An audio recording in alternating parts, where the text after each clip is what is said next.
Ucar rayonu Azərbaycan Respublikasında inzibati ərazi vahidi.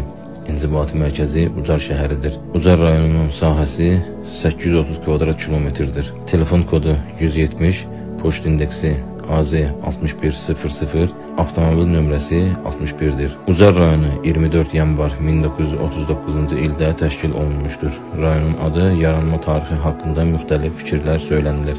Ərəb coğrafiyaşünası Əl-İstəxrinin Məmləkətlərin Yolları kitabında Ucar Azərbaycanda orta əsr şəhəri kimi qeyd olunur. 15-ci əsrdə yaşamış Azərbaycan şairi Bədir Şirvaninin yazılarında da Ucar sözünə rast gəlinir. Bəzi mülahizələrə görə rayonun adı Azərbaycan dilindəki Ucar sözündən əmələ gəlmişdir. Digər mülahizələrdə rayonun adının Şirvanda yaşamış Ucar tayfasının adından götürüldüyü iddia olunur. Ucar sözünün Uzqar sözündən götürülməsi fikrini söyləyənlər də var. Hazırda Ucar rayonunun Azərbaycan mərkəzi hissəsində yerləşməsinə baxmayaraq, vaxtilə Şirvanşahların paytaxtı Şamaxı şəhərindən ən ucqar ərazidə yerləşdiyinə görə adının Ucqar sözündən götürüldüyü də ehtimal edilir. Ucar rayonunun ərazisi keçmişdə Şirvan bəylərbəyliyinin, sonralar Şamaxı xanlığının, daha sonra 1840-cı ilin 10 aprelində inzibati islahata əsasən Kaspi vilayətinin, 1846-cı ildə isə Şamaxı quberniyasının tərkibində olmuşdur. 1859-cu ildə Şamaxı zəlzələ nəticəsində dağılandan sonra quberniyanın mərkəzi Bakıya köçürülmüşdür.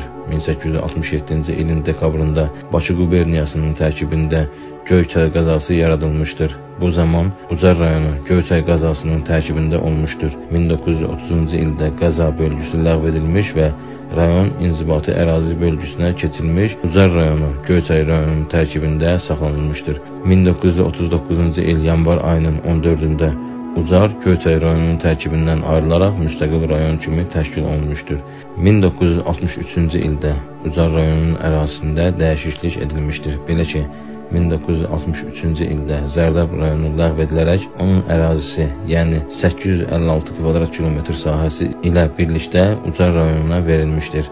1965-ci ildə Zərdab rayonu yenidən müstəqil rayon kimi bərpa olunarkən Ucardan ayrılmışdır. Ucar rayonu Bakıdan 240 km qərbdə Şirvan düzündə yerləşir. Ərazisində 32 yaşayış məntəqəsi var. Şimaldan Göyçay, şərqdən Kürdəmir, cənubdan Zərdab, qərbdən Ağdaş rayonları ilə əhatə olunur. Rayonun coğrafi mövqeyi olduqca əlverişlidir. Bakı-Tbilisi dəmir yolunun və magistral avtomobil yolunun Ucar rayonundan keçməsi, habelə qədim İpək yolunun bərpa olunmaqla Ucardan keçməsi yerləşdiyi yerin iqtisadi əhəmiyyətini olduqca artırır. Əsas çayları Göyçay və Türyan çaylarıdır. Türyan çay, Tikanlı çay, Ağçay, Bum çay və Dəmirəparan çaylarının qovuşmasından yaranır. Əsas çay kimi götürülən Tikanlı çay mənbəyini Bazardüzü dağının cənub-qərb yamacından 3680 metr hündürlükdən götürür. Çayın 10 qolu vardır. Göyçay çayı Lahız dağ sistemindən Kov dağın qərb yamacından 1980 metr yüksəklikdən başlayır. Çayın 10 qolu vardır. Ucar rayonunda hazırda 8 abidə qorunub saxlanılır. Bu abidələr rayon mədəniyyət şöbəsi tərəfindən uçota alınıb. Ümumi respublika əhəmiyyətli abidə hesab olunur.